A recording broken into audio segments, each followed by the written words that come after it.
High students, ఈరోజు production planning and కంట్రోల్లో unit 3 inventory management గురించి మనం డిస్కస్ చేసుకుందాము. అయితే ఇన్వెంటరీ దగ్గరికి వచ్చేసరికి, ఇన్వెంటరీ అంటే ఏదైనా ఇండస్ట్రీలో మనం చూసినట్లయితే కనుక మనకి స్టాక్స్ అనేవి స్టోర్ చేసుకోవడానికి పిక్చర్ అనేది ఇలా విజువలైజ్ అవుతుంది. సో ఇక్కడ చూసినట్లయితే మనకి ఒక వెహికల్స్ ఉన్నాయి, స్టాక్స్ని ఒక చోట నుంచి ఒక చోటికి సేఫ్ ప్లేస్లో పెట్టడానికి.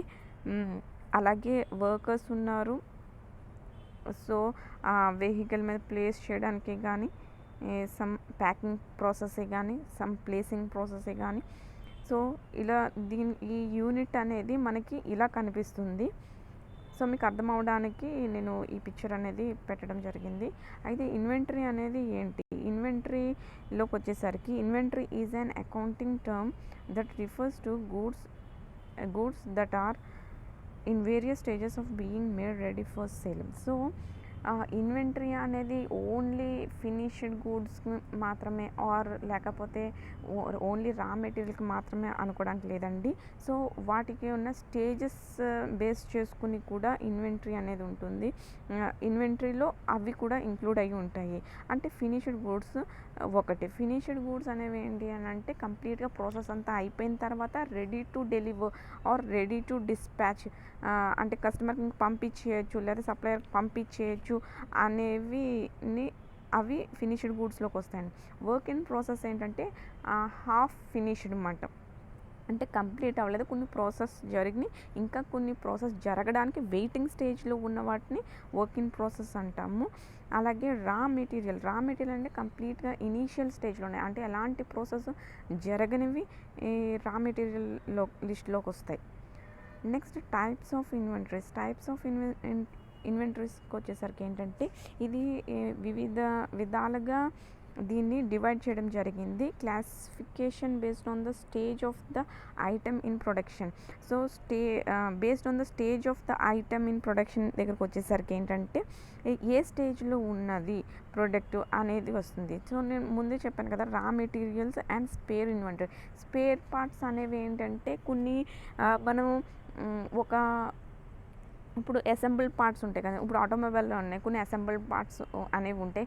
కొన్ని మనం ఒక ఆటోమొబైల్ ఇండస్ట్రీలో తీసుకున్నట్లయితే కంప్లీట్గా చిన్న బోల్ట్ నుంచి ఇంకా కంప్లీట్ స్ట్రక్చర్ అంతా ఇంటర్నల్ కానీ ఎక్స్టర్నల్ కానీ ప్రతిదీ కూడా ఆ ఇండస్ట్రీనే మ్యానుఫ్యాక్చర్ చేయదండి. కొన్ని పార్ట్స్ ఏమైతే ఉన్నాయో అవి ఏంటంటే వేరే వాళ్ళకి ఆర్డర్ ఇవ్వడం జరుగుతుంది. అంటే ఆల్రెడీ ఇప్పుడు నట్ అండ్ బోల్ట్స్ ఉన్నాయనుకోండి, ఈ ఆటోమొబైల్కి సంబంధించిన కొన్ని స్పెసిఫికేషన్ సైజెస్తో ఆ ఓన్లీ నట్ అండ్ బోల్ట్స్ని మ్యానుఫ్యాక్చర్ చేసే కంపెనీస్ కొన్ని ఉంటాయి కదా, వాళ్ళకి ఆర్డర్ ఇస్తారన్నమాట. ఆర్డర్ ఇచ్చినప్పుడు ఎన్ని రిక్వైర్మెంట్ ఉందో అన్నీ కూడా వీళ్ళు తీసుకొచ్చేస్తారు.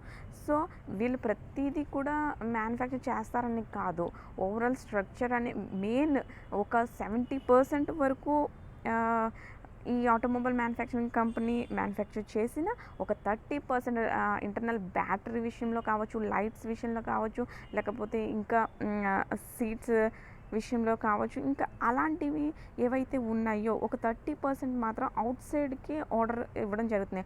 ఆ సప్లయర్ ఎవరైతే మ్యానుఫ్యాక్చర్ చేస్తారో వాళ్ళ దగ్గర వాళ్ళు మ్యానుఫ్యాక్చర్ చేసిన తర్వాత వీళ్ళకి సప్లై చేస్తారన్నమాట. అవి తర్వాత అసెంబ్లింగ్ చేయడం అనేది జరుగుతుంది అన్నమాట. So next work in process అంటే చెప్పాను కదా, హాఫ్ ఫినిష్డ్ ఏవైతే ఉన్నాయో ఇంకా మిగతా వర్క్స్ కూడా జరగాల్సినవి ఉన్నాయో అవి వర్క్ ఇన్ ప్రాసెస్లోకి వస్తాయి అన్నమాట. ఫినిష్డ్ గుడ్స్ అంటే కంప్లీట్గా అంత ప్రాసెస్ అయిపోయిన తర్వాత ప్యాకింగ్ అయిపోయి రెడీగా షిప్మెంట్కి రెడీగా ఉన్నవి ఫినిష్డ్ గూడ్స్లోకి వస్తాయి. Next classification based on the పర్పస్ని బట్టి ట్రాన్స్పోర్ట్ ఇన్వెంటరీస్ దగ్గరికి వచ్చేసరికి ఏంటంటే, ఇన్వెంటరీస్ అంటేనే స్టాక్స్ అని చెప్పాం కదండి. సో ట్రాన్స్పోర్టేషన్లో అంటే ఫర్ ఎగ్జాంపుల్ మనకి షిప్పింగ్ అనేది అన్నీ కూడా ఒక రోజులోనే డెలివరీ అయిపోతాయి అనుకోవడానికి లేదు కదా. బేస్డ్ ఆన్ ద ట్రాన్స్పోర్టేషన్ అంటే మనం ఇలా వెహికల్స్ చూస్ చేసుకోవచ్చు. లేకపోతే గూడ్స్ ట్రైన్స్ ద్వారా, లేదా ఏరోప్లేన్స్ ద్వారా, ఆర్ షిప్స్ ద్వారా ట్రాన్స్‌పోర్ట్ చేసేవి కొన్ని ఉంటాయి. సో, ఏవైతే పార్ట్స్ మనం అంటే చూస్ చేసుకుంటామో, ట్రాన్స్‌పోర్ట్ సిస్టమ్ ఏది చూస్ చేసుకుంటామో దాన్ని బేస్ చేసుకుని ఇన్వెంటరీస్ మెయింటైన్ చేయడం జరుగుతుంది. ఇప్పుడు ఫర్ ఎగ్జాంపుల్ మనకి ఒక 1 వీక్ పట్టిందనుకుందాం. 1 వీక్ టైం పడుతుంది షిప్మెంట్‌కి అంటే అది స్టోర్ చేసుకునే విధంగా మనం ఎన్విరాన్మెంట్ అనేది క్రియేట్ చేస్తాం. కొన్ని ప్రిజర్వ్ ఐటమ్స్, కొన్ని మెడిసిన్స్ ఉంటాయి. ఒక చోట నుంచి, ఒక కంట్రీ నుంచి ఇంకో కంట్రీకి ట్రాన్స్ఫర్ చేయాలి అని అంటే ఈ మధ్యలో ఇప్పుడు ఎలాంటి ప్రికాషన్స్ తీసుకోకుండా ఉన్నట్లయితే అవి ఖచ్చితంగా డ్యామేజ్ అయ్యో స్పాయిల్ అవ్వడమే జరుగుతాయి. సో, దాన్ని స్టోరేజ్ చేయడానికి మెయింటైన్ చేయాలి కదా. సో, అలాంటి వాటిని ట్రాన్స్పోర్టేషన్ ఇన్వెంటరీస్ అని కూడా అంటారు. నెక్స్ట్ బఫర్ ఇన్వెంటరీస్ అనేవి ఏంటంటే, ఇప్పుడు ఫర్ ఎగ్జాంపుల్ కొన్ని అదే ఫ్లో టైప్ ప్రొడక్షన్లో చెప్పాను కదండి, మాస్ ప్రొడక్షన్ కానీ ఫ్లో టైప్ ప్రొడక్షన్లోకి అంటే ఒకే ప్రోడక్ట్ని చూస్ చేసుకుని దాన్నే బేస్ చేసుకుని ఇయర్లీ దాన్నే రిపీటెడ్గా మ్యానుఫ్యాక్చర్ చేస్తున్న కంపెనీస్ ఉంటాయి. సో, అలాంటి ఉన్నప్పుడు కస్టమర్ ఏం చేస్తాడు, కొన్ని లాట్ సైజ్లో వాడు డెలివరీ చేసుకుంటాడు. డెలివరీ అయిన తర్వాత మళ్ళీ ఏం చేస్తాడు, ఒకవేళ మార్కెట్లో డిమాండ్ బాగుంది అని అంటే త్వరగా వితిన్ ఫ్యూ మంత్స్లోనే తన స్టాక్ అంతా సేల్ అయిపోయింది అంటే మళ్ళీ ఏం చేస్తాడు, నాకు మళ్ళీ ఇన్ని కావాలి, అయిపోయిన తర్వాత ఆర్డర్ ఇవ్వడం కాదు, అయిపోతున్నా అన్న టైంకే వాడు ఆర్డర్ ఇవ్వడం అనేది జరుగుతుంది. ఆర్డర్ ఇచ్చాడు అంటే ఆ టైంకి ఇక్కడ బఫర్ అనేది మెయింటైన్ చేయకపోతే, స్టాక్ అనేది ఎక్స్ట్రా స్టాక్ వాడు అడిగిన దానికన్నా ఎక్స్ట్రా స్టాక్ అనేది మెయింటైన్ చేయకపోతే ఏమవుతుంది, ఖచ్చితంగా వీడి యొక్క ఆర్డర్ అనేది మిస్ అయిపోతూ ఉంటుంది. సో, ఇప్పుడు కస్టమర్ అనేవాడు లాట్ సైజ్లో ఎందుకు తీసుకెళ్తాడు అంటే, ఇప్పుడు ఫర్ ఎగ్జాంపుల్ చెప్తున్నాను చూడండి, టెక్స్టైల్ ఇండస్ట్రీ ఉందండి. టెక్స్టైల్ మ్యానుఫ్యాక్చరింగ్ ఇండస్ట్రీ అనేది ఒకటి. షాప్స్ ఉంటాయి మనకి, చందన బ్రదర్స్ అని, సిఎంఆర్ అని, అదే చందన బ్రదర్స్ అని, ఇంకా వివిధ నేమ్స్తో వచ్చినాయి కదండి, కళాంజలి అని చెప్పేసి నేమ్స్. సో, వాళ్ళు మ్యానుఫ్యాక్చరర్స్ అవ్వరు. ఖచ్చితంగా ఎవరైతే మ్యానుఫ్యాక్చరర్స్ అవుతారో వాళ్ళ దగ్గర నుంచి వీళ్ళు కొనుక్కుంటారు, అవునా కదా. సో, మ్యానుఫ్యాక్చరర్స్కి ఈ మాల్స్ వాళ్ళు కస్టమర్స్ అవుతారు. ఈ మాల్స్ వాళ్ళకి బయట ఉండే పబ్లిక్ కస్టమర్స్ అవుతారు అన్నమాట. సో, ఈ మ్యానుఫ్యాక్చరర్ దగ్గరికి వచ్చే కస్టమర్ ఎవరవుతారు, లాట్ సైజ్లో కొనుక్కొని ఈ మాల్స్లో స్టోర్ చేసుకుని ఈచ్ అండ్ ఇండివిజువల్, ప్రతి ఒక్క ఇండివిజువల్ పర్సన్కి అమ్మే వాళ్ళు ఉంటారు కదా, వాళ్ళు కస్టమర్స్ అవుతారు అన్నమాట. నేను ఆ బేసిస్లో నేను కస్టమర్ అని చెప్పాను అనమాట. సో, మనకి బఫర్ స్టాక్ అంటే కొంచెం ఎక్స్ట్రా స్టాక్ అనేది మెయింటైన్ చేసుకోకపోతే దాన్ని బట్టి ఏమవుతుంది అంటే ఆర్డర్స్ అనేవి పోతాయి అన్నమాట, డిక్రీజ్ అయిపోవడం జరుగుతుంది. అందుకనే వాటిని బఫర్ ఇన్వెంటరీస్ అంటాం. సో, ఎక్స్ట్రా స్టాక్ ఉంది అంటే దాన్ని స్టాక్ పెట్టుకోవడానికి కూడా ఎక్స్ట్రా స్టాక్ పెట్టుకునే వాటిని బఫర్ ఇన్వెంటరీస్ అంటే. యాంటిసిపేషన్ ఇన్వెంటరీస్ అంటే ఏంటంటే, సిచ్యుయేషన్ తగ్గట్టు ఆర్ సీజనల్గా ఉండే వాటిని యాంటిసిపేషన్ ఇన్వెంటరీస్ అని అంటాం. ఫర్ ఎగ్జాంపుల్ ఇప్పుడు చూడండి, ఒక వర్షాకాలం వచ్చింది అనుకుందాం. వర్షాకాలం వచ్చినప్పుడు ఏం జరుగుతుంది, సడన్గా గొడుగులు అమ్మేవాళ్ళు మనకి తరచుగా కనిపిస్తూ ఉంటారు. అదే ప్లాట్ఫామ్స్ మీద అలాగా గొడుగులు డిజైన్స్తో, వెరైటీ షేప్స్ తోటి కనిపిస్తూ ఉంటారు. ఎందుకు అంటే వర్షాకాలం ఎక్కువగా డిమాండ్ ఉండేది అంబ్రెల్లాస్కి కనుక. అలాగే ఇప్పుడు ఫర్ ఎగ్జాంపుల్ ఏదైనా పండగ వచ్చిందనుకో, వినాయక చవితి వచ్చిందనుకో, వినాయక విగ్రహాలు వివిధ రకాలుగా ఉండే వినాయక విగ్రహాలని అమ్మడం జరుగుతుంది. సో, పండగ ఒక 2-3 డేస్ ముందు నుంచే మనకి వినాయక విగ్రహాలు కనిపిస్తూ ఉంటాయి. సో, ఆ పండగ అయిపోయిన తర్వాత విగ్రహాలు అవి కనిపిస్తాయా అంటే కనిపించవు. ఎందుకు అని అంటే పండగ అయిపోయింది, ఇంకా తర్వాత కొనేవాళ్ళు ఎవరు ఉండరు. సో, ఆ పండగ వరకే అది జరుగుతుంది. అలాగే సీజనల్‌గా ఇప్పుడు చలికాలం ఉందనుకోండి, స్వెటర్స్ చలికాలం ఎంటర్ అవ్వబోతుంది. నవంబర్ సీజన్‌లో చలికాలం వస్తుంది అని తెలిసిన first or second week of నవంబర్‌లోనే మనకి ఏంటంటే స్వెటర్స్ అమ్మడం అనేది జరుగుతుంది. సో, ఇది సీజన్. ఆ చలికాలం అయిపోయి ఇంక వేసవికాలం వచ్చిన తర్వాత స్వెటర్స్ కనిపిస్తాయి. మనకి షాప్‌లో ఏదో కనిపిస్తాయి కానీ ఎక్కువగా లాట్ సైజ్‌లో అయితే మనకి కనిపించవు కదండీ. సో, అది యాంటిసిపేషన్ ఇన్వెంటరీస్ అంటే అది అప్పటికప్పుడు సీజన్ బేస్ చేసుకునో, లేకపోతే ఫెస్టివల్ బేస్ చేసుకునో ఆహ్, మనకి కనిపించే వాటిని ఏమంటంటే యాంటిసిపేషన్ ఇన్వెంటరీస్ అంటామన్నమాట. నెక్స్ట్ వచ్చేసి డీకప్లింగ్ ఇన్వెంటరీస్. డీకప్లింగ్ ఇన్వెంటరీస్ అనేది ఏంటంటే ఫర్ ఎగ్జాంపుల్ మనం ఒక మ్యానుఫ్యాక్చరింగ్ చేస్తున్నాం అనుకుందాం. చేస్తున్నప్పుడు ఏమవుతుంటే మనకి లైఫ్ లాంగ్ మిషన్ అనేది కంటిన్యూస్గా వర్క్ చేయదు కదండి. మిషన్లో సమ్ ఎక్విప్మెంట్ ప్రాబ్లమ్స్ అనేవి అరైజ్ అవుతూ ఉంటాయి కదా. దానివల్ల సడన్గా ఏదైనా ఇంటర్నల్ ప్రాబ్లం వల్ల ఆ మిషనరీ అనేది ఫెయిల్ అయ్యింది అనుకుందాం. ఆ మిషనరీ ఫెయిల్ అయినప్పుడు అట్ ద టైం మనకి ఏమి అవసరం అవుతుంది, అనదర్ మిషనరీకి యూజ్ అవుతుంది. అనదర్ దీని రీప్లేస్మెంట్గా మనం వేరే దాని మీద వర్క్ చేయడం అనేది జరుగుతుంది. సో, ఎప్పుడైతే ఒకవేళ అది బాగయ్యేంత వరకు మనం అలాగే ఉంచితే కనుక ఈ టైం అనేది మనకి మ్యానుఫ్యాక్చరింగ్ టైం ఏదైతే ఉందో అది వేస్ట్ అయిపోతుంది. అలాగే షెడ్యూలింగ్ టైం వేస్ట్ అయిపోతుంది. సో, దీనివల్ల ఏంటంటే ప్రొడక్షన్ టైం కూడా డిక్రీజ్ అయిపోతుంది. సో, ఇలాంటి వేస్టేజ్ అనేది రెడ్యూస్ చేయడానికి, ఇలాంటి వేస్టేజ్ అనేది ఉండకుండా చేయడానికి డీకప్లింగ్ ఇన్వెంటరీస్ అంటాం. సో, ఏదన్నా మిషనరీ అనేది సడన్గా షట్ డౌన్ అయిపోతే గనక దాన్ని రీప్లేస్ చేస్తూ వేరే మిషనరీని అరేంజ్మెంట్ చేయడానికి maintain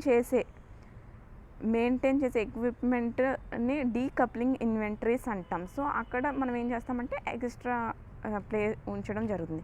next lot size inventories. Lot size inventories అనేది ఏంటి అని అంటే, ఇప్పుడు ఫర్ ఎగ్జాంపుల్ అదే టెక్స్టైల్ ఇండస్ట్రీసే తీసుకున్నట్లయితే అవి లాట్ సైజ్ ఇన్వెంటరీస్లోకి వస్తాయి అన్నమాట.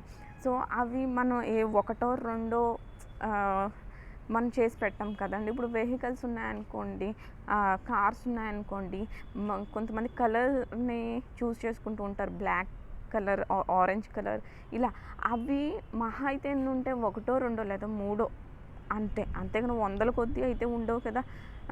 ఒకవేళ మనం అడిగిన వాళ్ళు ఏమంటారు, ఇది ఆర్డర్ పెట్టుకోవాలి, రావాలంటే టైం పడుతుంది, సో ముందుగానే ఆర్డర్ పెట్టుకోవాలి అన్నట్టు మాట్లాడుతూ ఉంటారు. సో, అవి ఏంటి నెంబర్స్ కౌంట్లోనే ఉంటాయి.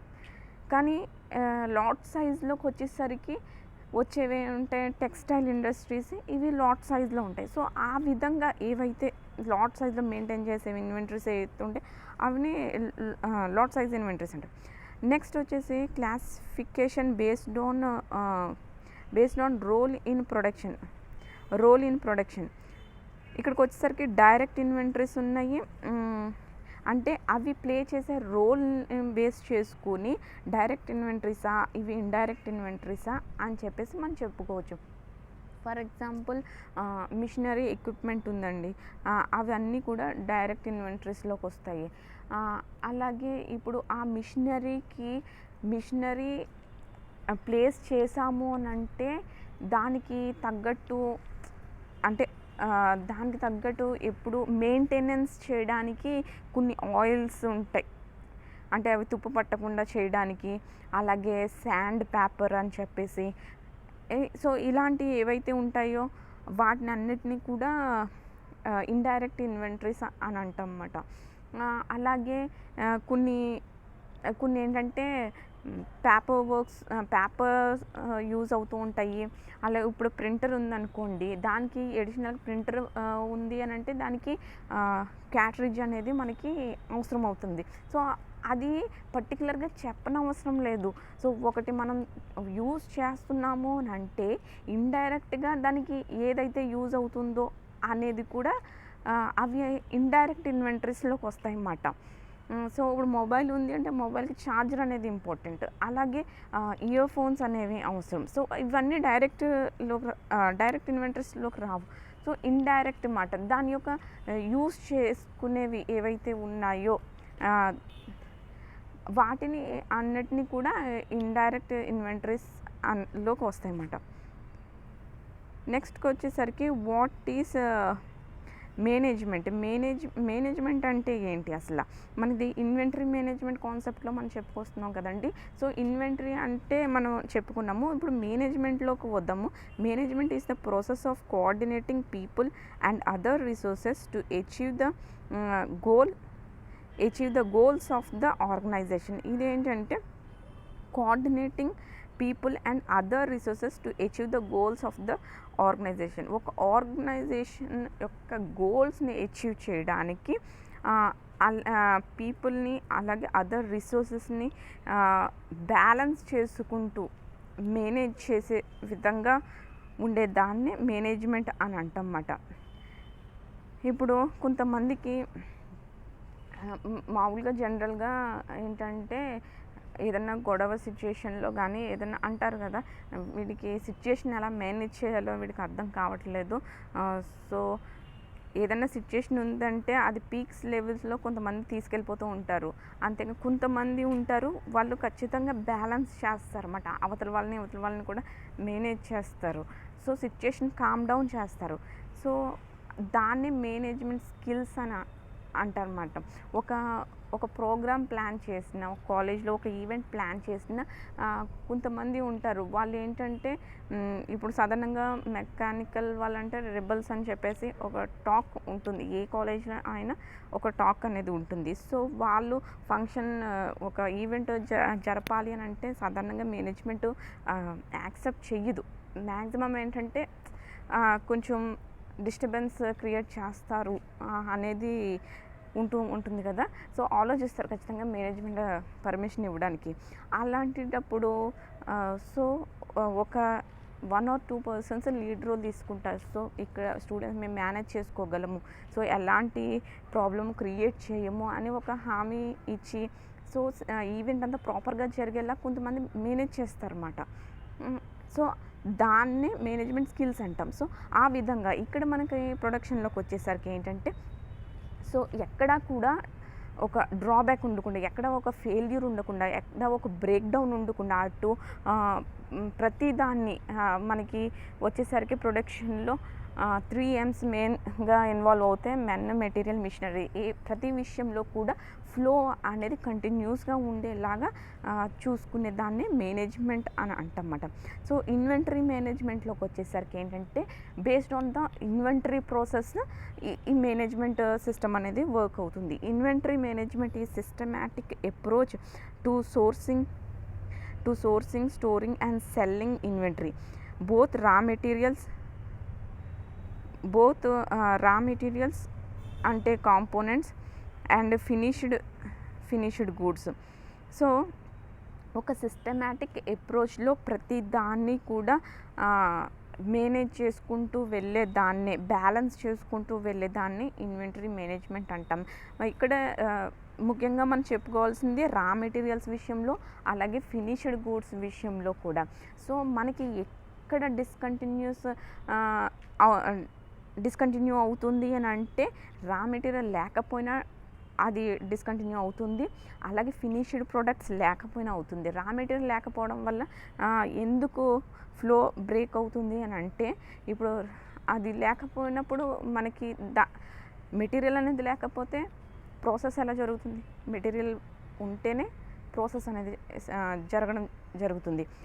అది ఉంటే మిషన్స్కి పని ఉంటుంది, అలాగే ఆ వర్క్ చేసే ఆపరేటర్స్ కానీ ఆ లేబర్స్ కానీ పని ఉంటుంది. ఇది first case. And finished goods లేకపోతే బ్రేక్ ఎందుకు వస్తుంది? ఫినిష్డ్ గూడ్స్ లేకపోతే బ్రేక్ ఎందుకు వస్తుందంటే కస్టమర్ వాడు ఆర్డర్ అనేది ఇస్తాడు కదా, నాకు కావాలి. కొంతమంది ఏంటి అని అంటే కస్టమర్ వెయిట్ చేయడు.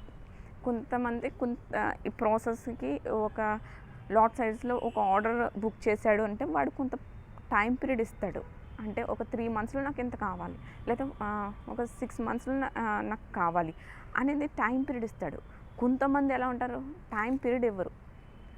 ఆ, ఇవ్వకుండా వెంటనే కావాలి, వితిన్ ఫ్యూ డేస్లో నాకు కావాలి అనేది చెప్తారు. లేకపోతే వెంటనే పర్చేస్ చేసుకునే వాళ్ళు కూడా ఉంటారు. సో సో నానా రకాలుగా ఉండదు. సో ఈ అన్ని విషయాల్లో ఫినిష్డ్ గూడ్స్ అనేది కూడా స్టాక్ అనేది మ్యానుఫ్యాక్చర్ ఉంచాలి. లేదు అని అంటే ఆ కస్టమర్ ఏమవుతాడు, వేరే ప్రపంచంలో ఒకడే ఉండడు కదా మ్యానుఫ్యాక్చరర్. ఆ ప్రొడక్ట్ చేసేవాళ్ళు చాలామంది ఉంటారు. సో అందుకని వేరే దానికి వెళ్ళిపోవడం జరుగుతుంది. సో అందుకని ఫినిష్డ్ ప్రొడక్ట్స్ అనేవి అవైలబుల్గా లేకపోయినా బ్రేక్ అవుతుంది. సో అందుకనే మెయింటైన్ చేయాలి, ప్రాపర్ మెయింటెనెన్స్ అనేది ఉండాలి. So in business terms inventory management means, ఇక్కడ చూడండి బిజినెస్ టర్మ్స్లో ఇన్వెంటరీ మేనేజ్మెంట్ అంటే ఏంటి అంటే the right stock at the right levels in the right place at the right time and at the right cost as well as price. దీన్ని explain చేయక్కర్లేదు అనుకుంటా, ఈజీగానే మనకు అవుతుంది. Right stock at the right levels in the right place at the right time and at the right cost as well as price. Next వచ్చేసరికి inventory management నేను ఒక picture ద్వారా మీకు ఎక్స్ప్లెయిన్ చేయాలనుకుంటున్నాను. ఇక్కడ చూడండి, పర్చేస్ డిపార్ట్మెంట్ మనకి ఫస్ట్ ఇన్వెంటరీ మేనేజ్మెంట్కి వచ్చేసరికి ఇక్కడ ఎల్లోలో కనిపిస్తుంది కదండి, అది ఇన్వెంటరీ మేనేజ్మెంట్ సిస్టంలోకి వచ్చేది.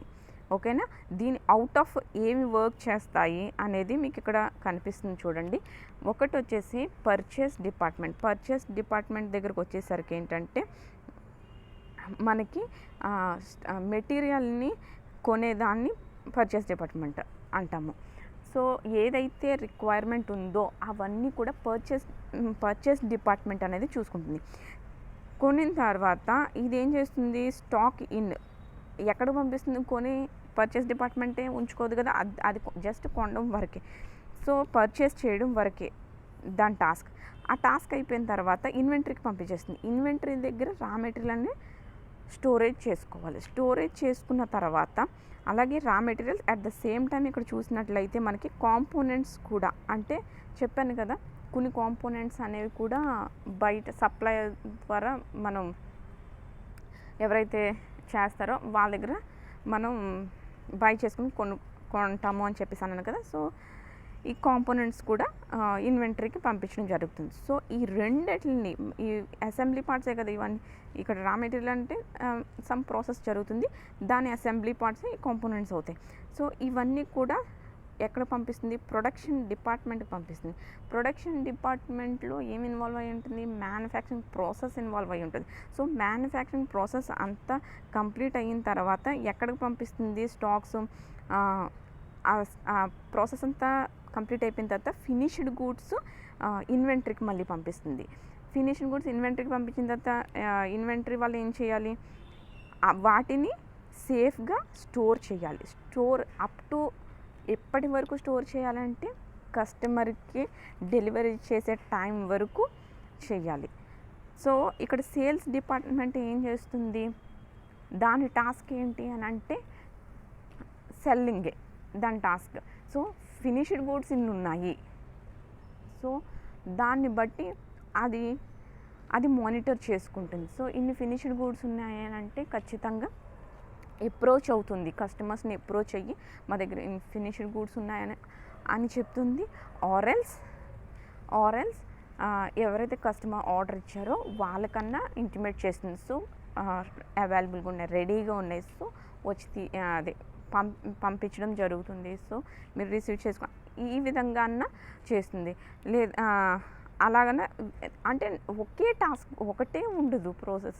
అంటే కొన్ని కస్టమర్ చెప్పాను కదా, కొంత పీరియడ్ ఆఫ్ టైం ఇస్తారు, లేకపోతే వెంటనే అడిగే వాళ్ళు కూడా ఉంటారు. మన స్టాకేజ్ అనేది ఆ విధంగా ఈ విధంగా కూడా మెయింటైన్ చేయడం జరుగుతుంది కదా.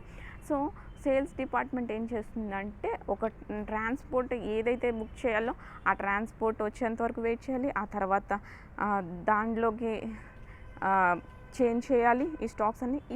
ఈ ప్రాసెస్ అంతా జరిగేంత వరకు ఇన్వెంటరీయే ఈ బాధ్యతలన్నీ వహిస్తుంది అన్నమాట. నెక్స్ట్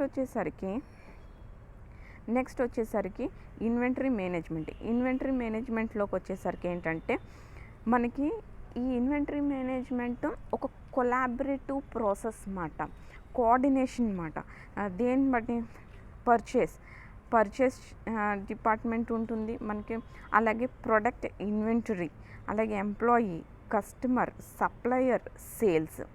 సో ఇవన్నిటినీ మేనేజ్ చేసుకుంటూ సిస్టమ్ అనేది సస్టైన్ అవుతుంది అన్నమాట.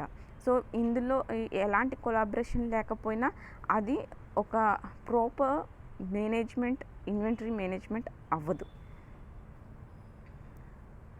నెక్స్ట్ ఆబ్జెక్ట్స్ ఆఫ్ ఇన్వెంటరీ దగ్గరికి వచ్చేసరికి ఏంటంటే ఎలాంటివి అయితే ఉంటే అది బెటర్ అనే దానికి వచ్చేసరికి ఈ పాయింట్స్ వస్తాయి. కంటిన్యూస్ సప్లై ఆఫ్ మెటీరియల్ అనేది మెటీరియల్ సప్లై అనేది కంటిన్యూస్గా ఉండాలి. కంటిన్యూస్గా లేకపోతే ఏమవుతుంది, అక్కడ ఒక బ్రేక్ డౌన్ అనేది ఉంటుంది. Avoid over or under stocking. Over stock ఉండకూడదు, అలాగనే అండర్ స్టాక్ ఉంటే లేకపోతే కష్టం అవుతుంది. సో బిజినెస్ ఇంప్రూవ్ అవ్వదు. సో ఆర్డర్స్ అనేది మిస్ అయిపోవడం జరుగుతుంది. సో ఓవర్ స్టాక్ వల్ల ఏమవుతుంది, ఓవర్ స్టాక్ వల్ల డ్యామేజ్ అవుతుంది, ప్రాపర్ క్వాలిటీ అనేది ఉండదు, దానివల్ల బడ్జెట్ అనేది ఎక్కువ అవుతుంది. కొన్ని ఎక్కువ రోజులు ఉంచడం వల్ల క్వాలిటీ అనేది గ్రాడ్యువల్గా డిక్రీస్ అయిపోవడం జరుగుతుంది. కొన్ని ఎక్కువ క్వాలిటీ ఉంచడం వల్ల దానికి మెయింటెనెన్స్ కాస్ట్ ఎక్కువైపోవడం జరుగుతుంది. సో ఆ విధంగా ఉంటుంది, ఈ విధంగా ఉంటుంది. Maintain investment at optimum level. So మనం ఎప్పుడు కూడా బిజినెస్లో ఏంటంటే కొన్ని వేస్టేజ్ కాస్ట్స్ ఎన్ని తగ్గించుకుంటే మనకి అంత బెటర్ అనేది అంటాం కదండి. సో అది ఆప్టిమమ్ లెవెల్లో ఉంటుంది. ఇన్వెస్ట్మెంట్ అనేది అంటే స్టాక్ ఇన్వెస్ట్మెంట్, ఇన్వెంటరీ అనేది ఏంటి, దానివల్ల మనకి లాభం ఏమి ఉండదు. ఇన్వెంటరీ అనేది దానికి ఒక ప్లేస్ అలాట్ చేయాలి, దానికి కొంతమంది వర్కర్స్ని అలాట్ చేయాలి, దానికి కొంత ఎక్విప్మెంట్ అలాట్ చేయాలి, అదంతా కూడా ఫ్రీగా పెట్టడమే జరుగుతుంది. అందుకునే అది అంటే ఇప్పుడు కస్టమర్ వస్తానంటున్నారు, కొనడానికి ఉంచుకోవాలి అని చెప్పేసి మీరే అన్నారు కదా అనే డౌట్ మీకు రావచ్చు. ఎస్, ఉంచాలి. ఎంత ఉంచాలి అంటే తగినంత ఉంచాలి, అంతేగాని ఓవర్గా మెయింటైన్ చేయడం వల్ల ఏంటంటే నష్టమే పోతుంది, దానివల్ల అంత లాసే అవుతుంది. సో ఎంత అవసరమో అంత ఉంచితే సరిపోతుంది. Next keep material cost under control. So material cost అనేది అండర్ కంట్రోల్లో ఉండాలి. ఇప్పుడు ఫర్ ఎగ్జాంపుల్ మనం ఏంటంటే ఇప్పుడు కన్స్ట్రక్షన్ చేసే వాళ్ళు ఉంటారు కదండి. సో కన్స్ట్రక్షన్ మెటీరియల్ సప్లై చేసే వాళ్ళు కొంతమంది ఉంటారు. ఆ మెటీరియల్ సప్లై చేసే వాళ్ళ దగ్గర ఏమేమి ఉంటాయంటే ఇసుక ఉంటుంది, పిక్ ఉంటుంది, అలాగే బ్రిక్స్ ఉంటాయి. సో ఇవన్నీ కూడా ఏం చేస్తారు వాళ్ళు, అలా లాట్స్లో స్టాక్ అనేది ఉంచుకుంటారు, అంతే కదండి. ఎప్పుడు కన్స్ట్రక్షన్ ఆర్డర్ వస్తుందో అప్పుడే వీళ్ళు లారీల మీద ఇసుక దించుకోవడం కానీ, బ్రిక్స్ మ్యానుఫ్యాక్చర్ చేసే వాళ్ళ దగ్గర నుంచి అది రప్పించుకోవడం కానీ చెయ్యరు కదా. సో కన్స్ట్రక్షన్ మెటీరియల్ సప్లై చేసే వాళ్ళు ఏంటంటే తక్కువ రేటు ఉన్నప్పుడు, ఇసుక రేటు తగ్గినప్పుడే ఏం చేసుకుంటారు, ఒకేసారి 4-5 లారీలు ఇసుక రప్పించేసుకొని స్టాక్ పెట్టుకుంటారు. అయితే తర్వాత రేటు ఎక్కువైనా సరే, ఎలాంటి ప్రైజెస్లో ఫ్లక్చువేషన్ వచ్చినా సరే, వీళ్ళు ఏం చేస్తారు, ఆ కన్స్ట్రక్షన్ చేసే వాళ్ళకి లాభకరంగా అమ్ముకుంటారు. సో ప్రైజెస్ ఎప్పుడైతే తక్కువగా ఉన్నాయో ఆ టైంలో ఏంటంటే తెచ్చి పెట్టుకోవడం వల్ల నష్టం లేదు. సో అలా మెయింటైన్ చేయాలి. Keep material cost under control. So కాస్ట్లో ఎక్కువ ఉన్న టైంలో కొనేసి తక్కువ ఉన్న టైంలో అమ్మేయడం అంటే అది నష్టమే కదా. సో ఆ విధంగా చూసుకునేదాన్ని అండర్ కంట్రోల్ అంటాం అన్నమాట. Facilitate finishing of data for planning. So facilitate finishing of data for planning. So ఇప్పుడు అయిపోయిన తర్వాత దాని యొక్క డేటా సంగతి ఏంటి, ఇప్పుడు మనకి ఒకటే ఉండదు కదా, ఒకటే వస్తువు ఇచ్చి అది కంప్లీట్ అయిందా లేదంటే దాని మీదే మానిటరింగ్ ఉంటుంది. కాకపోతే కొన్ని లాట్ సైజులో కొన్ని అసెంబుల్ పార్ట్స్లోకే వెళ్దాము. అసెంబుల్ పార్ట్స్ ఉన్నాయంటే చాలా ఉంటాయి, ఒక 40-50 రకాలు ఉంటాయి. సో అవన్నీ అయిపోయినాయి అంటే ఏది ఎంతవరకు వచ్చింది అనేది డేటా ఎలా తెలుస్తుంది? సో ఎంతవరకు అయ్యిందో అనేది ఎప్పటికప్పుడు ప్రాపర్ ఇన్ఫర్మేషన్ అనేది ఉండడం వల్ల ఏమవుతుంది, బెటర్ అండర్స్టాండింగ్ ఉంటుంది. సో బెటర్ ఫ్లో ఉంటుంది. సో బెటర్ అంటే ఎక్స్చేంజ్ అవ్వడానికి ఉంటుందన్నమాట. సో ఇన్ఫర్మేషన్ ఈ ఈ ఇన్ఫర్మేషన్ వల్ల ఏంటి, ప్రాపర్ కమ్యూనికేషన్ ఉంటుంది. అటు కస్టమర్కే కావచ్చు, ఇటు సప్లయర్కే కావచ్చు, ఇటు మేనేజ్మెంట్కే కావచ్చు, ఈ ప్రొడక్షన్ డిపార్ట్మెంట్కే కావచ్చు, సేల్స్ డిపార్ట్మెంట్కే కావచ్చు, పర్చేస్ డిపార్ట్మెంట్కే కావచ్చు, అన్ని డిపార్ట్మెంట్స్కి ప్రాపర్ ఇన్ఫర్మేషన్ అనేది ఉంటుంది.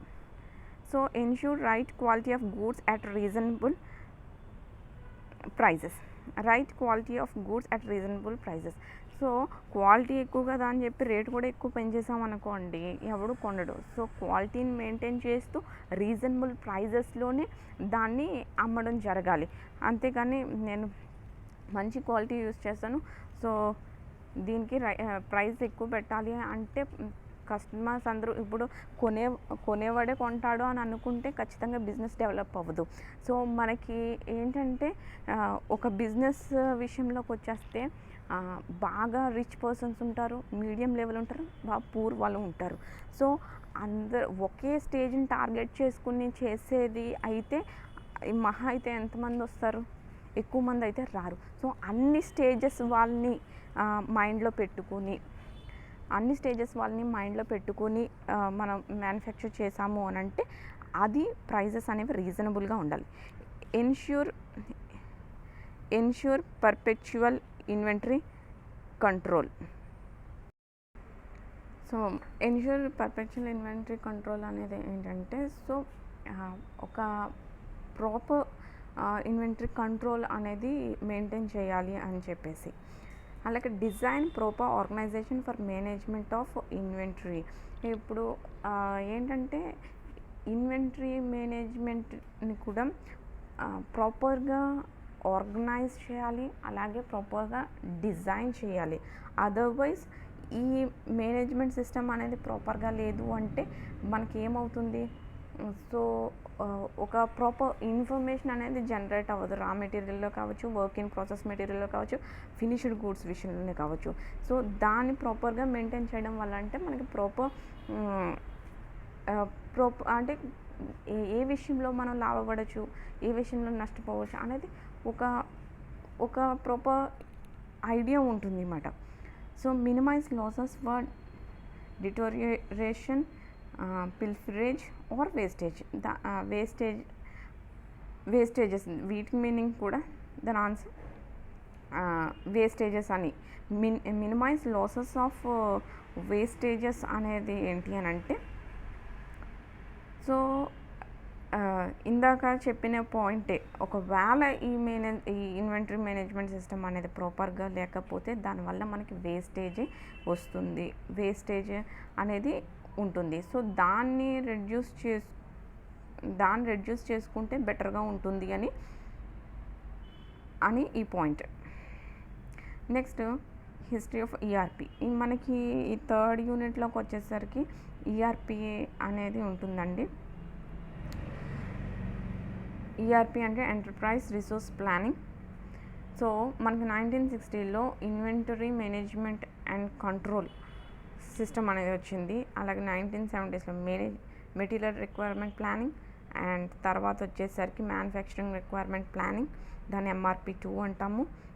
And enterprise resource planning and web functionality with internet and cloud based ERP ఇవన్నీ వచ్చింది. మనకి సిలబస్లోకి వచ్చేసరికి ఏంటంటే మెయిన్గా ఇప్పుడు ఇన్వెంటరీ మేనేజ్మెంట్ అండ్ కంట్రోల్ గురించి ఆల్రెడీ డిస్కస్ చేసుకుంటున్నాము. ఇందులో మెటీరియల్ రిక్వైర్మెంట్ ప్లానింగ్ అనేది ఒక కాన్సెప్ట్, MRP2 అనేది ఒకటి, ఈఆర్పి, ఈ 3 కూడా మనకి ఇంపార్టెంట్. దీనిలో ఈఆర్పి సిస్టమ్ దగ్గరకు వచ్చేసరికి ఏంటంటే, ఫస్ట్ ఒక నిమిషం అండి. దీనిలో ఈఆర్పి సిస్టమ్ గురించి మాట్లాడుకునే ముందు MRP గురించి మాట్లాడుకుందాం. Material requirement planning. What is material requirement planning? So material requirement planning వచ్చేసరికి ఇది ఏంటి అని అంటే ఇది ఒక software based integrated information system అండి. సో ఇది దేనికోసం అని అంటే ఒక బిజినెస్లో ప్రొడక్టివిటీని ఇంప్రూవ్ చేయడానికి డిజైన్ చేసిన సిస్టమే ఇది ఒక software based integrated information system అన్నమాట. సో దీనివల్ల యూజ్ ఏముంది అని అంటే ఒక బెటర్ ఇన్వెంటరీ కంట్రోల్ అనేది ఉంటుంది. అలాగే దీనివల్ల ఏమవుతుంది అంటే కాస్ట్ అనేది రెడ్యూస్ అవుతుంది. అలాగే ఒక ప్రాపర్ షెడ్యూల్ మెయింటైన్ చేసుకోవడానికి అవుతుంది. అలాగే ఒక ప్రొడక్షన్ ప్లాన్ చేసుకోవడానికి అవుతుంది. అలాగే ఒక బెటర్ కస్టమర్ సర్వీస్ని ప్రొవైడ్ చేయడానికి ఉంటుంది. సో మెటీరియల్ రిక్వైర్మెంట్ దగ్గరికి వచ్చేసరికి ఏంటంటే ఇది ఒక సెక్షన్ అన్నమాట. ఫర్ ఎగ్జాంపుల్ ఒక పార్టీ లేకపోతే ఒక మ్యారేజ్ ఫంక్షనే ఉందనుకుందాం. మ్యారేజ్ ఫంక్షన్లోకి వచ్చేసరికి వంట సెక్షన్ చూసుకుంటే మ్యారేజ్ అంటే నానా విధాలుగా ఉంటుంది. అంటే ఆ స్టేజ్ డెకరేషన్ ఉంటుంది, అలాగే అరేంజ్మెంట్ ఉంటుంది, చైర్స్ కానీ ఇంకా లైటింగ్ కానీ ఏసీ కానీ అలాంటి అరేంజ్మెంట్ ఉంటుంది. ఓన్లీ ఒకటే ఉండదు కదండి. సో అందులో ఆ మ్యారేజ్ అన్నిటిలోని ఒకటి సెక్షన్ ఏంటి అని అంటే వంట సెక్షన్. సో వంట దగ్గరికి వెళ్ళేసరికి ఏంటంటే మనకి ఇప్పుడంటే ఆర్డర్స్ ఇచ్చేస్తున్నాం. అందుకే పాతకాలంలో ఏంటంటే వంటకి సంబంధించిన మెటీరియల్ అంతా కూడా గ్యాదర్ చేయవలసింది ఎవరైతే ఫంక్షన్ జరుపుకుంటున్నారో వాళ్ళే. సో ఆ మెటీరియల్ సంబంధించింది ఎంతమంది వస్తున్నారు, దేన్ని బట్టి ఎస్టిమేషన్ చేసుకుంటారు అని అంటే ఎంతమంది అయితే వస్తున్నారో దాన్ని బట్టి ప్లాన్ చేసుకోవడం జరుగుతుంది కదండి. ఇక్కడ మనం ప్రొడక్షన్లోకి వచ్చేసరికి ఇది మెటీరియల్ రిక్వైర్మెంట్ ప్లానింగ్ అనేది ఒక సెక్షన్ అన్నమాట. సో దీంట్లో ఏంటంటే మనం ఆల్రెడీ చెప్పుకున్నాం కదా. సో ఏదైతే రిక్వైర్మెంట్లో ఉంది, ఏదైతే ఫినిష్ అవుతుంది, సో ఇలాంటివన్నీ ప్రాపర్ ఎస్టిమేషన్ అన్నమాట. ఇదంతా కూడా మన ఏంటంటే ఒక మాన్యువల్గా ఒక థియరిటికల్గా మనం నోట్ చేసి పెట్టుకోవడం అంటే పేపర్ వర్క్ చేయడం అంటే ఇది లాంగ్ టైం అవుతుంది, టైం టేకింగ్ ప్రాసెస్ అవుతుంది. సో దీనికోసం డెవలప్ చేసిన సాఫ్ట్వేరే ఎంఆర్పి అన్నమాట. ఇది ఇంటిగ్రేటెడ్ ఇన్ఫర్మేషన్ సిస్టమ్ అని చెప్తున్నాం కదండి. ఇంటిగ్రేటెడ్ ఇన్ఫర్మేషన్ సిస్టమ్ అంటే దేన్ని బేస్ చేసుకుని ఉంటుంది అని అంటే ఇప్పుడు ఎంతమంది వస్తున్నారో మనకి ఫంక్షన్లో చెప్తుంది, ఎంతమంది వస్తున్నారో తెలిస్తే కానీ మనకి మెటీరియల్ తీసుకురావడానికి అవ్వదు కదండి.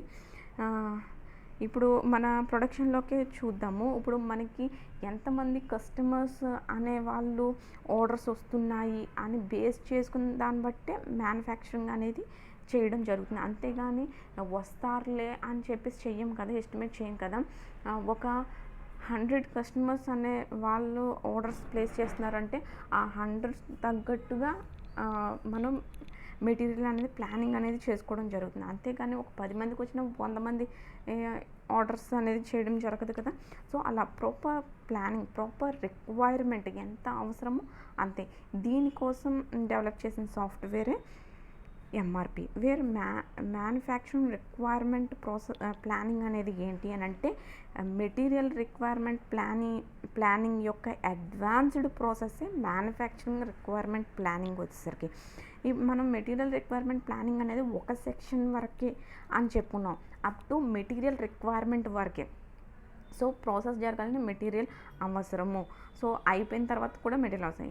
ఇన్ బిట్వీన్ కూడా ఏదైనా ఎక్విప్మెంట్ అరేంజ్ చేయవలసిన అవసరం. సో ఇవన్నీ బేస్ చేసుకుని ఆర్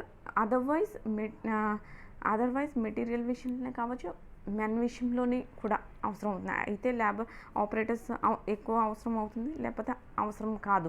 సో మన కాస్ట్ రెడ్యూస్ చేసుకోవాలన్నా ఎక్కువ వర్క్ లేనప్పుడు మనం డిక్రీజ్ చేసుకుంటాం లేబర్ని. సో ఆ విధంగా కూడా కావచ్చు. Where in case manufacturing requirement ప్లానింగ్లోకి వచ్చేసరికి ఏంటంటే ఓవరాల్లోకి వస్తుందండి. ఇదేంటంటే ఇది ఏమేమి ఇంక్లూడ్ చేసుకుంటుందంటే మాస్టర్ ప్రొడక్షన్ షెడ్యూల్ని ఇంక్లూడ్ చేస్తుంది, అలాగే బిల్ ఆఫ్ మెటీరియల్స్, అలాగే ఇన్వెంటరీ ట్రాకింగ్, ఇంక్లూడ్ చేస్తుంది. దీంతో పాటుగా మిషన్ యొక్క కెపాసిటీ షెడ్యూలింగ్ని ఇంక్లూడ్ చేస్తుంది. మిషన్ యొక్క కెపాసిటీ షెడ్యూలింగ్ అంటే ఏంటి? ఒక మిషనరీ పర్చేస్ చేసామంట, దాని యొక్క కెపాసిటీ మనం తెలుసుకోవాలి. తెలుసుకోకుండా దాని కెపాసిటీ ఎక్కువ ఉన్నా సరే తక్కువ వర్క్ అనేది ప్రొవైడ్ చేయడం వల్ల ప్రాపర్ యూసేజ్ లేదనే అనుకుంటారు, అంతే కదండి. ఇప్పుడు ఒకే పర్సన్కి 2-3 టాలెంట్స్ ఉన్నాయి. అటు ఆటోక్యాడ్ డిజైనింగ్ వచ్చు, యాన్సిస్ సాఫ్ట్వేర్ వచ్చు అనుకోండి. ఓన్లీ వాడి దగ్గర ఆటోక్యాడ్ కోసమే మనం వర్క్ చేయించి యాన్సిస్ కోసం ఇంకో వాడిని తీసుకొచ్చి చేయిస్తున్నాం అనుకోండి, దానివల్ల ఏమవుతుంది, వాడిలో ప్రాపర్గా వాడి స్కిల్స్ ప్రాపర్గా యూటిలైజ్ చేసుకోవట్లేదు అన్నట్టే ఉంటుంది. సో ఒక పర్సన్ని మల్టిపుల్ వేస్లో యూజ్ చేసుకుంటే కనుక అది బెటర్. ఇంకో వాడికి ఇచ్చే జీతం కలిసి వస్తుంది. ఆ ఆర్గనైజేషన్లో కావచ్చు, ఎనీ ఇండస్ట్రీలో కావచ్చు. నేను మామూలుగా ఎగ్జాంపుల్గా చెప్తున్నాను. సో అలాగే మిషన్ యొక్క కెపాసిటీ షెడ్యూలింగ్ ఉంటుంది. అలాగే డిమాండ్ ఫోర్కాస్టింగ్ ఉంది. డిమాండ్ ఫోర్కాస్టింగ్ గురించి ఆల్రెడీ నేను ప్రీవియస్ క్లాస్లో ఎక్స్ప్లెయిన్ చేశాను. అండ్ క్వాలిటీ ఎష్యూరెన్స్ ఉంటుంది. క్వాలిటీ ఎష్యూరెన్స్ అనేది ఏంటంటే క్వాలిటీ చెకప్. సో దాని విషయంలో కూడా ఒక ప్రాపర్ ఇన్ఫర్మేషన్ అనేది గ్యాదర్ చేయడం జరుగుతుంది. అలాగే జనరల్ అకౌంటింగ్ డీటెయిల్స్ కూడా మెయింటైన్ చేయడం. సో ఓవరాల్ విషయంకి వచ్చేసరికి మ్యానుఫ్యాక్చరింగ్ రిక్వైర్మెంట్ ప్లానింగ్ 2 హ్యాండిల్ చేస్తుంది. అంటే ఈ సెక్షనే కాదు, ఎంఆర్పి సెక్షనే కాదు, ఆర్ ఈఆర్పి సెక్షనే కాదు, ఇన్వెంటరీ మేనేజ్మెంట్ కంట్రోల్ సెక్షనే కాదు, ప్రతి దాని గురించి ఒక ఇన్ఫర్మేషన్ అనేది గ్యాదర్ చేసి షార్ట్ అవుట్ చేస్తుంది అన్నమాట. సో దాన్నే మ్యానుఫ్యాక్చరింగ్ రిక్వైర్మెంట్ ప్లాన్. ఇది ఒక సాఫ్ట్వేరే. ఇది advanced version of material requirement planning. దాని తర్వాత డెవలప్ చేసినదే మ్యానుఫ్యాక్చరింగ్ రిక్వైర్మెంట్ ప్లానింగ్. ఓన్లీ ఒక సెక్షన్కి సంబంధించిన ఇన్ఫర్మేషనే కాదు, ఇటు అకౌంట్స్ సంబంధించిన ప్రతి దానికి సంబంధించిన information. Whereas enterprise resource planning అనేది ఏంటి అని అంటే, ఇది ఏంటంటే ఒక బిజినెస్ని ప్రాఫిటబుల్గా ఎలా డెవలప్ చేయాలో అనేది ఈ ఎంటర్ప్రైజ్ రిసోర్స్ ప్లానింగ్ చూసుకుంటుంది. సో బిజినెస్ డెవలప్ అవ్వాలి అంటే మెయిన్ వేటితో కమ్యూనికేషన్ అంటే, ఇక్కడ మనం నెక్స్ట్ స్లైడ్ చూసినట్లయితే ఇక్కడ ఉంటుంది కదండి, ఇవి finance management, supply chain management, manufacturing resource planning, human resource planning, customer relation management. So అన్నిటితోని ఒక కొలాబరేషన్ అనేది ఉంటుంది అన్నమాట. అయితే ఇది మెయిన్గా దేన్ని ఫోకస్ చేస్తుందంటే బిజినెస్ యొక్క డెవలప్మెంట్ అండ్ బిజినెస్ యొక్క ప్రాఫిట్ని గెయిన్ చేయడానికి ఏ విధంగా ముందుకు వెళ్ళాలి అనేది ఈ ఎంటర్ప్రైజ్ రిసోర్స్ ప్లానింగ్ సిస్టమ్ అనేది ఆలోచించడం జరుగుతుంది. సో మీకు ఈ 3 విషయాల గురించి మెయిన్గా ఈ 3 విషయాల గురించి అర్థం అవ్వాలంటే నేను ఒక ఎగ్జాంపుల్ చెప్తానండి. ఏంటంటే ఫర్ ఎగ్జాంపుల్ ఒక మెకానికల్ స్టూడెంట్స్ ఒక ఫైనల్ ఇయర్ ప్రాజెక్ట్ తీసుకున్నారు. ఏంటి అని అంటే ఒక హ్యూమన్ రోబోట్ని డిజైన్ చేద్దాం, మ్యానుఫ్యాక్చర్ చేద్దాము. పార్ట్స్ అనేవి బయటే కొనేస్తారనుకోండి. డిజైన్ చేసి దాన్ని అసెంబుల్ చేద్దామని అనుకుందాం. అనుకుంటే సో అనుకున్నప్పుడు ఏం చేస్తారు, అది వీళ్ళ ప్లానింగ్ ఏమని ఒకవేళ వీళ్ళు ఎలా ప్లాన్ చేసుకున్నారంటే, ఈ రోబోట్ సిస్టమ్ అనేది మూవ్ అవ్వడమే కాకుండా ఇలాగ పర్సన్స్ని రికగ్నైజ్ చేయాలి, ఆర్ ప్రొడక్ట్స్ని రికగ్నైజ్ చేయాలి, దాని కలర్ని రికగ్నైజ్ చేయాలి, అలాగే దాని బార్కోడ్ ప్రతి ఒక్క ప్రోడక్ట్కి. ఇప్పుడు డీమార్ట్ కానీ ఇలా మాల్ సూపర్ మార్కెట్స్లో ప్రోడక్ట్ యొక్క బార్కోడ్ స్కాన్ చేస్తారు కదండి. సో అలాంటి బార్కోడ్ కూడా స్కాన్ చేయాలి. అలాగే లైట్స్ అనేవి డిఫరెంట్ మోడ్స్లో లైట్స్ అనేవి రెడ్, గ్రీన్, ఎల్లో లైట్స్ కూడా లైట్స్ ఆన్ అవ్వాలి. సో అంటే ఏదన్నా ఎర్రర్ వస్తే బార్‌కోడ్‌లో ఏదన్నా సమ్ ఎర్రర్ ఉన్నా, ఇంకా వేరే విషయంలో ఉన్న రెడ్ ఆన్ అవ్వాలి, రెడ్ లైట్ ఆన్ అవ్వాలి. ఆర్ ఇంకో ఏదైనా విషయం అంటే వేరే లైట్ ఆన్ అవ్వాలి. ఇలా డిజైన్ చేసుకున్నారు. సో మల్టిపుల్ వేస్‌లో రోబోట్ సిస్టమ్ ఉండాలి అనే విధంగా ఒక ప్రాజెక్ట్ ప్లాన్ చేసుకున్నారని అనుకుందాం. అనుకుంటే ఫస్ట్ ఆఫ్ ఆల్ ఏంటి అనంటే మెకానికల్ దాన్ని ప్రోగ్రామింగ్ చేయాలంటే ఒక సిఎస్సి డిపార్ట్మెంట్ వాడి సపోర్ట్ కావాలి. ఎందుకంటే ప్రోగ్రామింగ్లో అంత నాలెడ్జ్ మెకానికల్ వాళ్ళకి ఉండదు కనుక వాడి సపోర్ట్ కావాలి. అలాగే ఒక ఈసీఈ వాడి సపోర్ట్ కావాలి. ఎందుకంటే దాంట్లో సెన్సార్ యూజ్ చేస్తాం కనుక ఖచ్చితంగా వాడి సపోర్ట్ ఉండాలి. అలాగే మనం దాంట్లో లైట్ సిస్టమ్స్ కానీ ఏమన్నా మనం యూజ్ చేస్తామో ఒక ట్రిపుల్ వాడి సపోర్ట్ కూడా కావాలి. సో ఏం చేస్తాం, ఆ ప్రాజెక్ట్లో ఇన్వాల్వ్ చేసుకుంటాం వాళ్ళందరినీ. ఇన్వాల్వ్ చేసుకున్న తర్వాత వాళ్ళ కోఆర్డినేషన్తో మనం చేస్తాం. యాక్చువల్లీ బయట మెకానికల్ ఆర్మ్స్ ఎలాగా యూజ్ చేస్తాం కాబట్టి మెకానికల్ ఎలాగో ఉంటుంది. అయితే ఇలా చేసిన తర్వాత మొత్తానికి ప్రాజెక్ట్ అంతా కంప్లీట్ చేసిన తర్వాత వాళ్ళ కోఆపరేషన్ వీళ్ళ కోఆపరేషన్ మొత్తం అందరి కోఆపరేషన్ వల్ల ప్రాజెక్ట్ అనేది కంప్లీట్ చేసిన తర్వాత స్టూడెంట్స్కి ఫైనల్ వైవా అనేది జరుగుతుంది కదండి.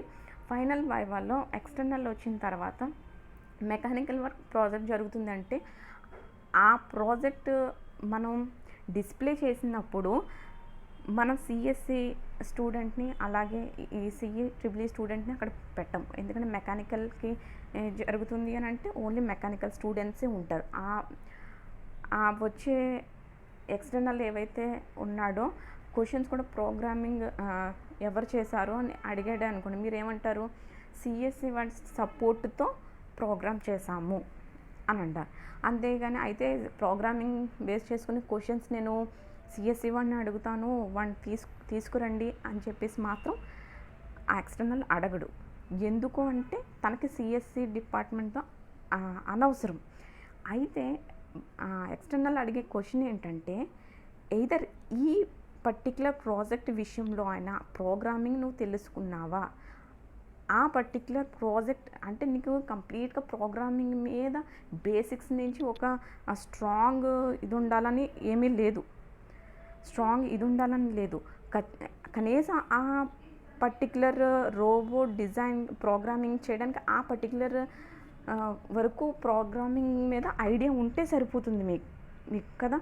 సో ఈ విధంగా ఏంటంటే జరుగుతుంది. అలాగే ఒక ట్రిపుల్ ఈ లైటింగ్ సిస్టమ్ గురించి వస్తే లైటింగ్ సిస్టమ్ ఎలా చేశారు అనేది మెకానికల్ వాడిని అడగడం జరుగుతుంది. అంతేగాని ఆ ట్రిపుల్ ఈ వాడిని తీసుకురండి వాడిని అడుగుతాను అని మాత్రం అనరు కదా. అలాగే సెన్సార్ విషయంలో కూడా సేమ్ అంతే. So A type of sensors use చేశారు, ఎలా యూజ్ చేశారు అనేది నాలెడ్జ్ అనేది మెకానికల్ వాడికి ఉండాలి. అప్పుడే అది పర్ఫెక్ట్ అవుతుంది. అంతేగాని దీని గురించి అస్సలు నన్ను అడగండి, దాని గురించి నన్ను అస్సలు అడగండి అని అంటే కుదరదు. ఎందుకంటే ప్రాజెక్ట్ చేస్తుంది అందరూ కలిపి చేస్తున్నారు కాబట్టి ఇలా. అలాగే at the same time CSC వాడు వైవా జరిగినప్పుడు కూడా ఈ ప్రాజెక్ట్నే వాడు డిస్ప్లే చేస్తాడు. అతని ఎక్స్టర్నల్కి డిస్ప్లే చేసి అతను ఏం చెప్తాడు, నేను ప్రోగ్రామింగ్ చేశాను ఇలా చేశాను అని చెప్పేసి సేమ్ ప్రాజెక్ట్ని డిస్ప్లే చేయడం జరుగుతుంది. అక్కడ వైవా అడిగే ఎక్స్టర్నల్లో కూడా సేమ్ క్వశ్చన్ అడుగుతాడు. సరే మెకానికల్ పార్ట్స్ని ఎలాగ అసెంబుల్ చేసావు, ఎలా ఆపరేట్ చేసావు అని కూడా అడుగుతూ ఉంటారు, ఎలా ఫంక్షన్ అవుతాయి అని కూడా అతన్ని అడుగుతారు. So basic idea about mechanical parts operation కూడా అతనికి తెలిసే ఉండాలి. సో ఈ విధంగా ఉంటుంది. మన ప్రొడక్షన్లోకి వచ్చేద్దాం ఇప్పుడు.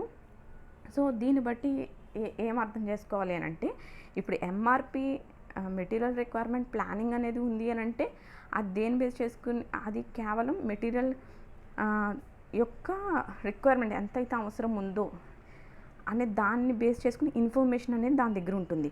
అలా అని దాని యొక్క ఇన్ఫర్మేషన్ మెయింటైన్ చేస్తున్నాను, మిగతా దాన్ని కొలాబరేట్ చేసుకుంటూ అది వర్క్ చేస్తుంది. అలాగే మ్యానుఫ్యాక్చరింగ్ రిక్వైర్మెంట్ ప్లానింగ్ అనేది ఓన్లీ మ్యానుఫ్యాక్చరింగ్ బేస్డ్ ఏ ప్రాసెస్ జరుగుతుంది, ఎంతవరకు జరుగుతుంది అని మాత్రమే కాదు, అన్నీ కొలాబరేట్ చేసుకుంటూ అది వర్క్ చేస్తుంది. అలాగే ఎంటర్ప్రైజ్ రిసోర్సెస్ ప్లానింగ్ అనేది ఓన్లీ బిజినెస్కి సంబంధించిన మాత్రమే కాదు. సో అన్నిటిని కొలాబరేట్ చేసుకుంటూ దాని యొక్క ఇన్ఫర్మేషన్ అనేది డెవలప్ చేస్తుంది. ఫైనల్గా ఇన్ఫర్మేషన్ అనేది ఎక్కడికి పంపిస్తారు అంటే మేనేజ్మెంట్కి. ఎందుకంటే ప్రాసెస్ చేసే మేనేజ్మెంటే కదా final decision and higher authority కనుక. నెక్స్ట్ వచ్చేసి functions of inventory management software అండి. సో దీని యొక్క ఇన్వెంటరీ మేనేజ్మెంట్ యొక్క ఫంక్షన్స్ ఏంటి అంటే develop policy plan, required standards. So ప్రతిదీ కూడా ప్లాన్ చేసుకోవడానికి and in case of policy management and required standards అనేవి డెవలప్ చేసుకోవడానికి ఇది యూజ్ అవుతుంది అన్నమాట. అండ్ ఎఫెక్టివ్ రన్ ఆఫ్ స్టోర్ని ఎఫెక్టివ్గా రన్ చేయడానికి ఇది ఈ ఇన్వెంటరీ మేనేజ్మెంట్ అనేది యూజ్ అవుతుంది. అలాగే technological responsibilities for different materials. Technological responsibilities అనేది ఉంటుంది. అంటే ఫర్ ఎగ్జాంపుల్ మనం చూసుకున్నట్టే ఒక బార్ కోడ్ సిస్టమ్ పెట్టామనుకోండి, దాన్ని బట్టి మనకి ఆ ప్రోడక్ట్ యొక్క కంప్లీట్ డేటా అనేది తెలుస్తుంది కదా. సో ఆ టైప్ ఆఫ్ రెస్పాన్సిబిలిటీని టేకప్ చేస్తుంది. Stock control materials. సో దీని స్టాక్ విషయంలో ఒక కంట్రోలింగ్ అనేది ఉంటుంది. Ensure time availability.